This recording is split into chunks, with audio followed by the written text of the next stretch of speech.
Today's story is about a guy who did everything right. He saved up. He waited. He picked a spot that actually meant something. Got down on one knee and asked the woman he'd spent 4 years with to marry him. She said no. So he gave it another year, planned something even bigger, roses, candles, friends involved, the whole setup, and asked again. She said no again. The second she realized he was genuinely walking out the door, she said yes. He left anyway. Get comfortable. This one's going to get under your skin. I proposed twice. She said, not now. After the second rejection, I finally said, then we're done. She didn't expect what happened next. Nadia and I met at a party neither of us wanted to be at. Our friends basically guilted us both into showing up. Her crew dragged her there and mine dragged me.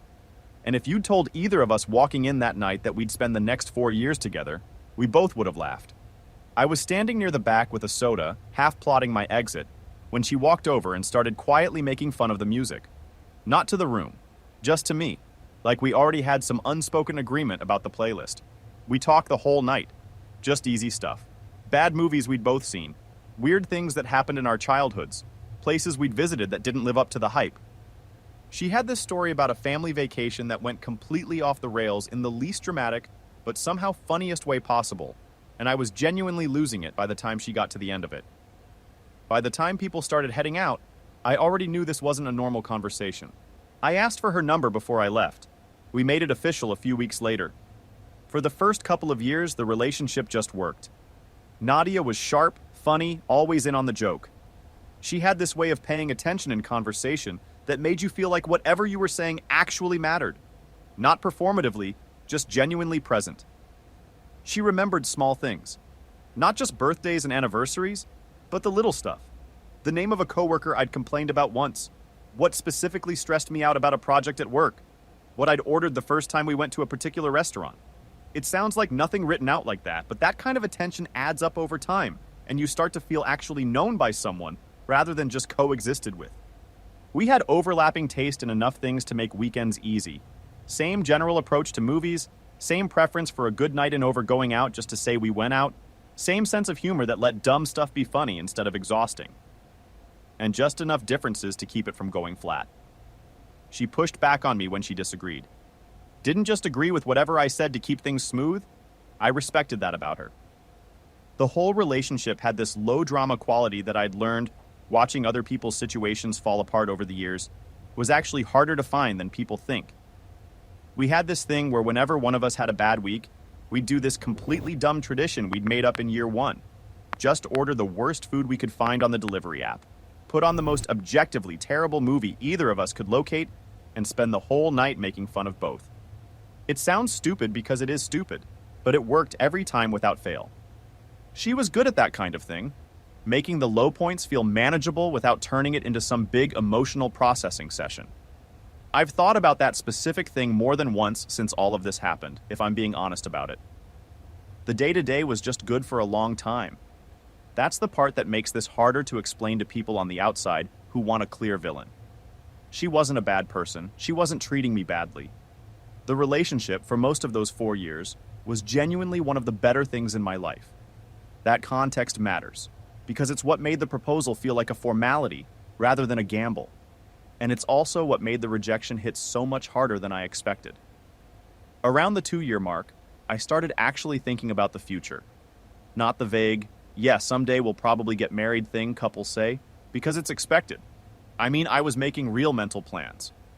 I started setting money aside for a ring and told myself I'd wait until I felt more financially solid before I did anything about it. That felt like the responsible move. I didn't want to propose and then immediately stress about every expense while she was looking at venues online.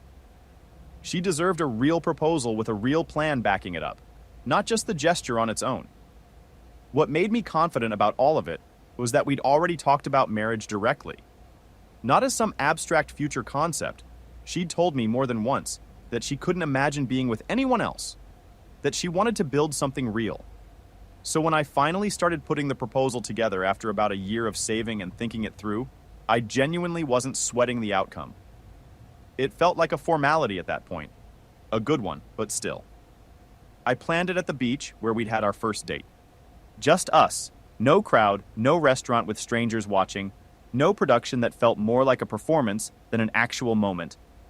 That first date, we'd both been broke, packed a cheap picnic, sat on the sand, and talked until it got too cold to stay. I wanted to bring it back to that. I made sure the timing lined up with sunset because Nadia had always talked about how much she loved that hour, the sky when it turns all orange and pink. The weather cooperated. One of those evenings where everything looks like something you'd see on a screensaver, and for once it doesn't feel fake. We walked the shore for a bit, just talking about whatever was going on in our lives. I'd been carrying the ring in my jacket all day and kept reminding myself not to force the moment, just let it arrive. When it felt right, I stopped, took her hand, and said what I'd been meaning to say for 2 years. How sure I was. How I didn't want to keep doing the almost thing. Then I got down on one knee and pulled out the ring. She looked at me. For what felt like a full minute, she just looked at me. Then she said, "I want to marry you, just not right now." I stayed on one knee for a beat too long before I stood up. My brain was still trying to process it. "I want to marry you, but not right now." I smiled and said something like, "Yeah, okay, I get it," because I didn't know what else to do, and I wasn't going to make a scene on the beach. She said she wasn't ready for the engagement stuff yet, that she needed more time, that it just wasn't the right moment. She didn't go deeper than that. No timeline, no real explanation, just those words and a look on her face like she genuinely meant it and also knew it wasn't what I was hoping to hear. We spent the rest of that evening pretending everything was fine. It wasn't. The whole drive home, I was going back over every conversation we'd had about marriage, trying to figure out what I'd missed. Was it something about how I asked? The timing? Did I not know her as well as I thought? I didn't ask her any of it because I didn't want to come across like I was pressuring her. I smiled and we had dinner, and I told myself it was fine. Hold on a second. For anyone listening, this is me jumping in, not the OP. I need us all to sit with that phrase for a moment. I want to marry you, but not right now. That is not a rejection. But it's also not a yes. That is a software update that installs for 9 months and never actually finishes. He's on one knee at sunset with a ring, and she basically submitted a pending request. What makes it worse, she'd been telling him for 2 years she couldn't imagine being with anyone else. So either she genuinely meant it and just wasn't ready, or she said everything a person says to keep someone in their corner without intending to follow through on any of it. Both of those are problems. Ladies and gentlemen, say hello to Princess Loading Screen. We never talked about it after that night. I kept waiting for her to bring it up. Some conversation a few weeks out where she'd explain what "not right now" actually meant. Was it general fear of commitment? A specific concern about me she hadn't voiced? Some timeline in her head I didn't know about? She never brought it up. And I didn't push because I was trying to respect her pace and not look like I couldn't accept the answer I'd gotten. So we just went back to normal.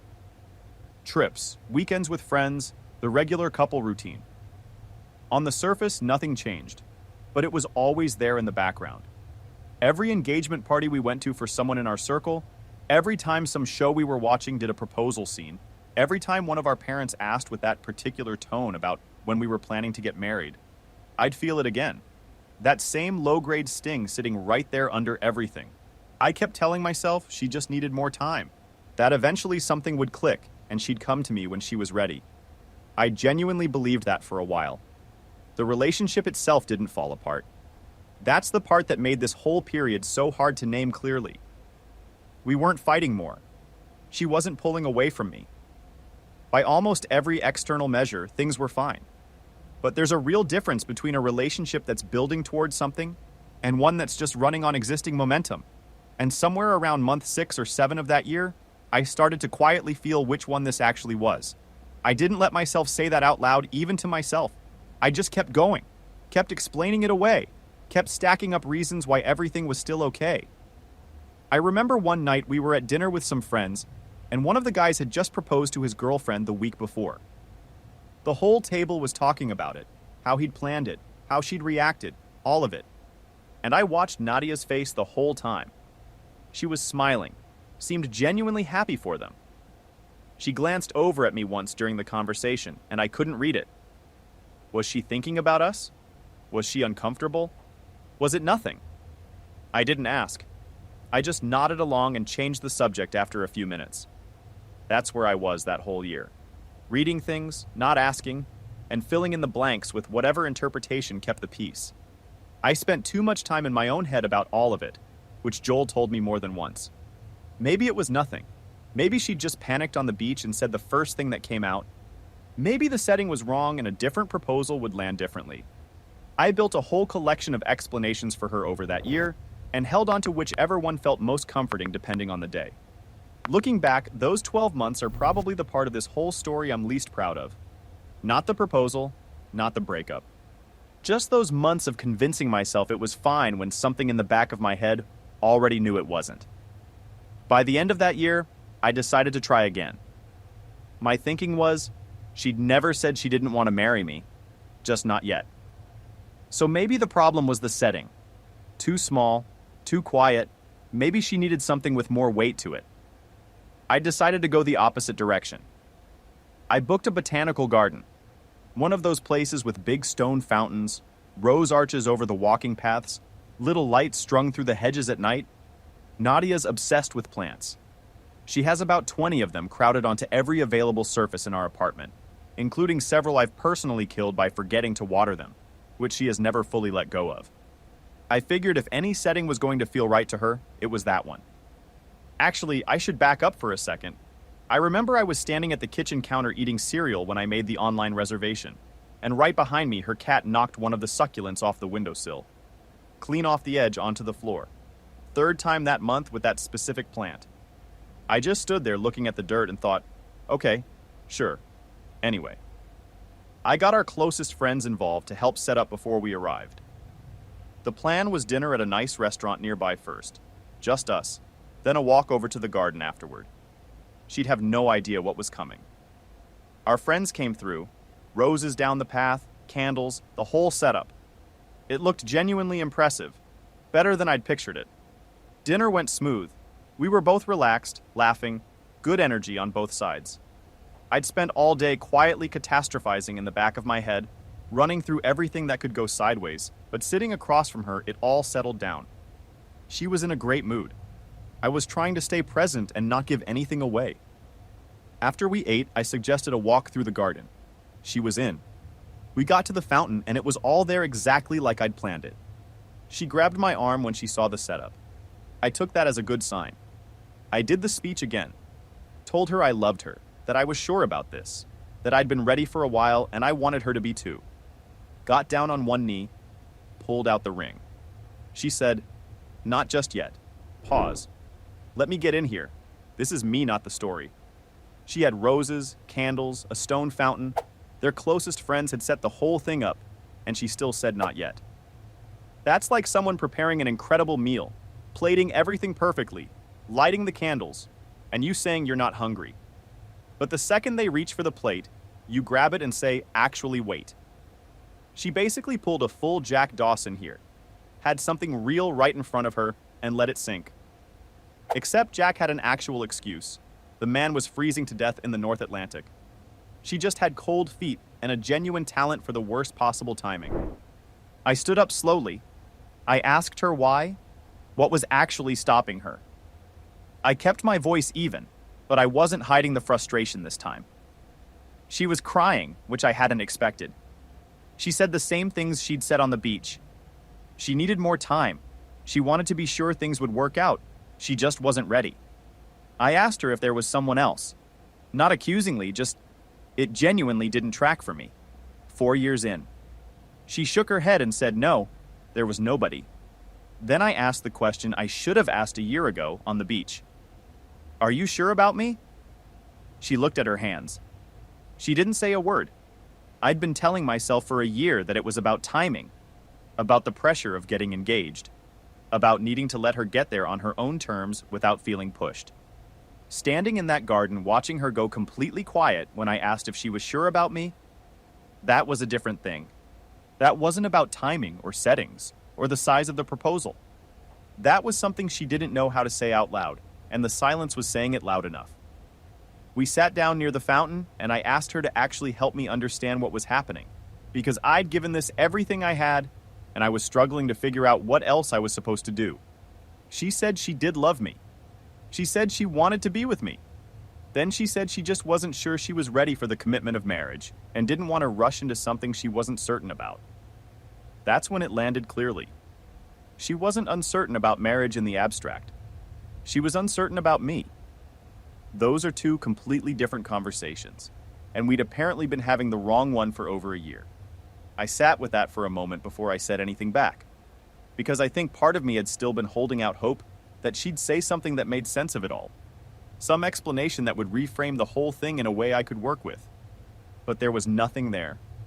She was looking at me with real emotion on her face and still couldn't give me an answer to the simplest question I'd asked.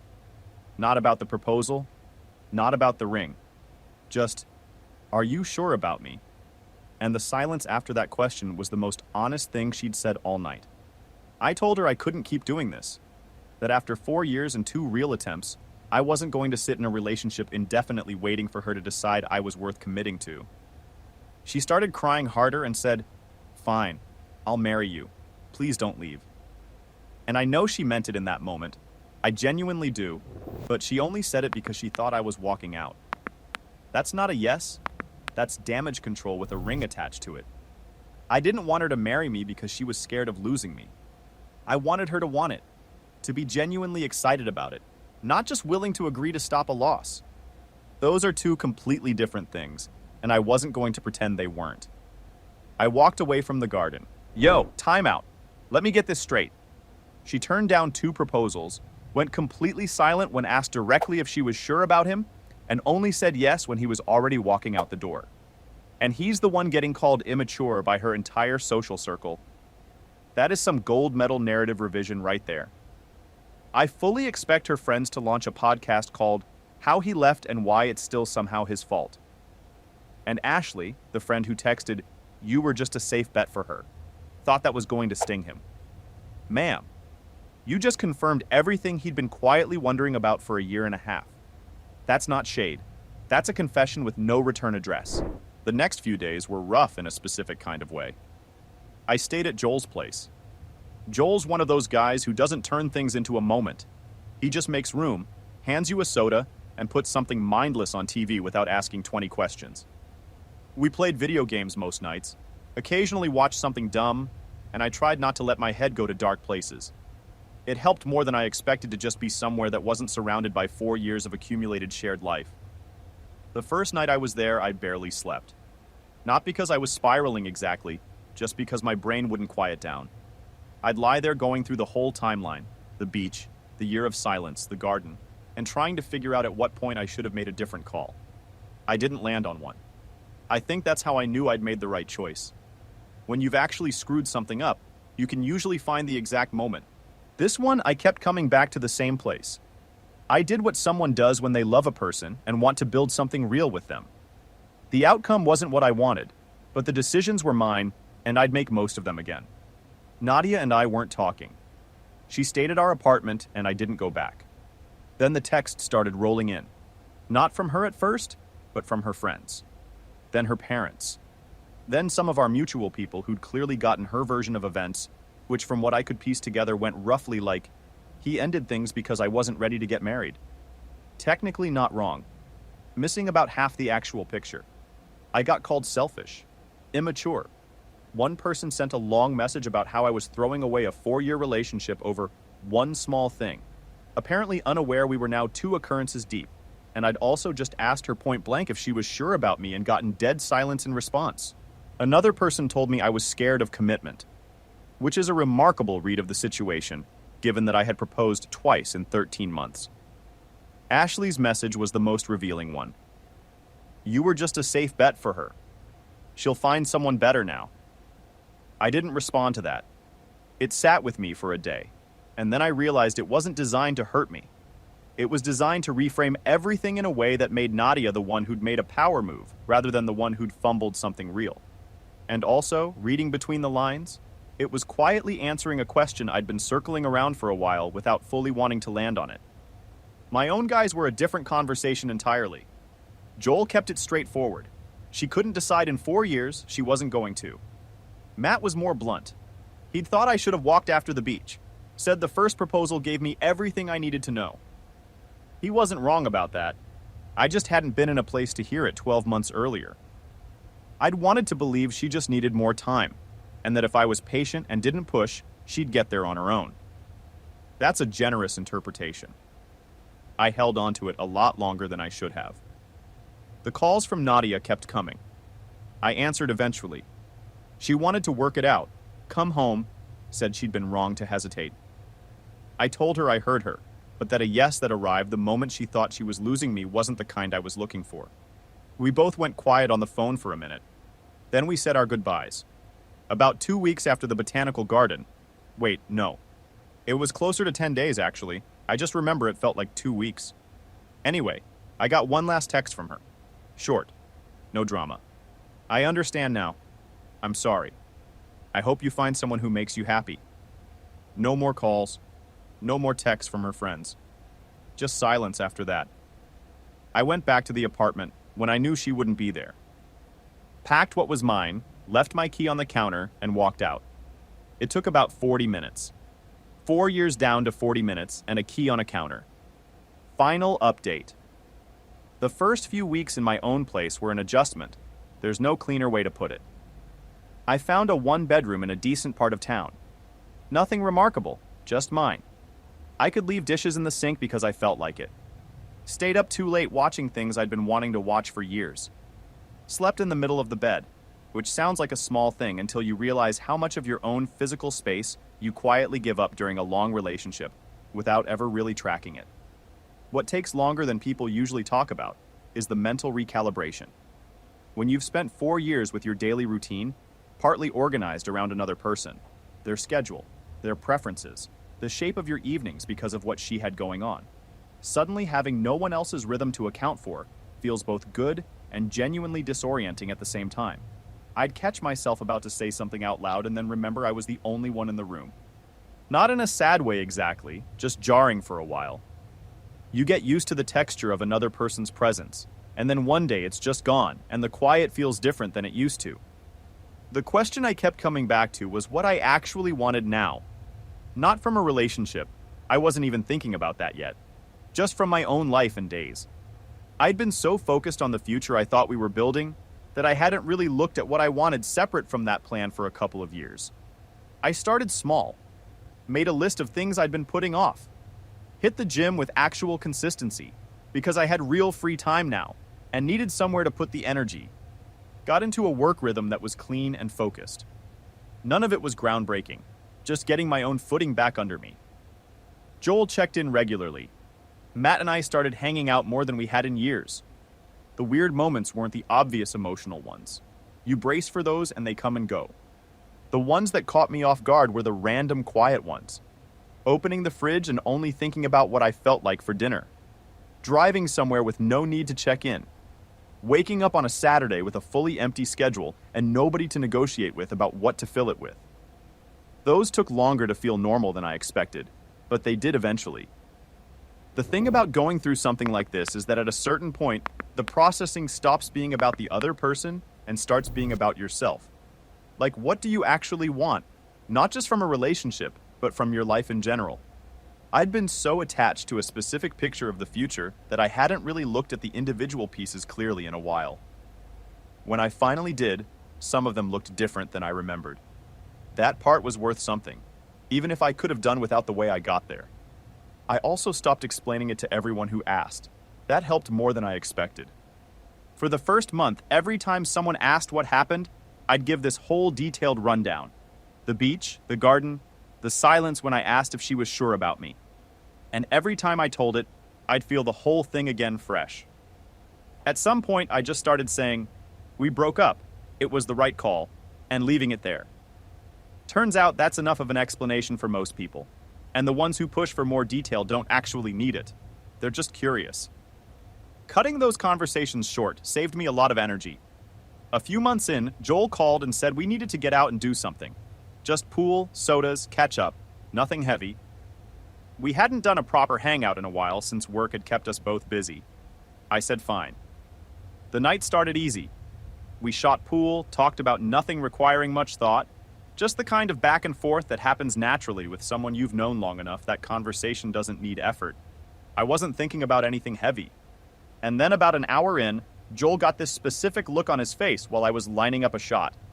He said, "Hey, so, Nadia's here." I went still for a second. Then I glanced over as casual as I could. She was at the bar with a guy, leaned toward each other, laughing at something. It looked comfortable. Easy. I stood there with the pool cue in my hand for maybe 3 full seconds, and then looked back at Joel, who was watching me like he had some kind of contingency plan ready to deploy. I shrugged. "Let's keep playing." And I meant it. Seeing her didn't wreck me the way part of me had been quietly bracing for. There was something there. Not jealousy, more like that low, quiet ache that shows up when you recognize that something is genuinely, completely over. Not technically on paper. Actually over. Done. We finished the game. I didn't look back over again. When we called it a night, I went home and sat on the balcony with a soda and just let the whole evening settle over me. It wasn't heavy. I wasn't spiraling, wasn't reconstructing timelines, wasn't asking myself where it went wrong. It was just done. And I was okay. There's a version of this story where that bar scene hits me harder, where I go home and spend the next 3 weeks in my head about it. And honestly, 2 months earlier, I think it would have. The fact that it didn't told me more about where I actually was than anything else had. You don't always get clean closure moments. Usually you just sort of notice one day that you stop needing one. Wait, hold up. I need a second here. Because this man just described building an actual life on his own, figuring out what he wants, coming out the other side of a long relationship without losing his mind. And the whole thing sounds like a net positive, not a tragedy. That's what people watching from the outside miss. They see 4 years ending and call it a waste. He's describing recovery that actually worked. Most guys take 18 months to stop replaying the same arguments in their head. This one got a gym routine, a decent apartment, and a balcony to sit on. I'm not saying it was painless. I'm saying he landed somewhere better than where he was. That part matters. I don't know if Nadia ever figured out what she was actually waiting for. Maybe she did. Maybe the guy at the bar is exactly who she needed, and she'll know right away with him. Maybe she'll still be not quite ready 2 years from now, and he'll find himself somewhere familiar. That's not mine to track anymore. What I know is that I didn't miss anything obvious. I wasn't oblivious to red flags. There weren't any. Not in the traditional sense. She wasn't dishonest. She wasn't pulling away or treating me badly or checking out of the relationship in ways I could point to and say, there it is. She just couldn't answer one question. Are you sure about me? And whatever the reason was for that, fear, uncertainty, something she never let herself say out loud, it was hers to own, not mine to fix. Some people are going to read this and say, I should have had more patience. Okay. But patience has a point where it stops being a virtue and starts being avoidance. I'd hit that point somewhere around the time I was planning a second proposal instead of having an honest conversation about why the first one got turned down. I did this the way I knew how to do it, and I'd have done most of it again. What I wouldn't do again is spend a year pretending the silence was fine. What I know about myself now is that I'm not someone's safe bet. I'm not a placeholder or a backup plan or a holding pattern until something better comes along. I'm not going to wait in a relationship for years, hoping somebody eventually decides I'm worth committing to. She had 4 years and 2 real honest attempts to say yes. She didn't. The panic yes at the end, the one she pulled out the second she thought I was walking away for good. That wasn't an answer. That was fear, and fear doesn't build anything. I made the right call. It took a while to feel that clearly, but I do. Still figuring out what comes next, but I'm moving. That's enough for right now. What would you have done after that first no on the beach? Stayed or walked? Look, I know some people are going to say he should have been more patient. She wasn't cheating. She wasn't cruel. She just couldn't commit. But not ready isn't automatically innocent when it shows up twice in a row with no explanation. When the only yes she had came out the moment she thought she was losing him. That's not love deciding to show up late. That's fear. A panic yes from someone who went silent when asked if she was even sure about him is not a yes worth holding. Walking away from that isn't dramatic or immature. It's the bare minimum of self-respect with your dignity still attached. Drop your take in the comments. Was he wrong to leave? And subscribe so you don't miss the next one.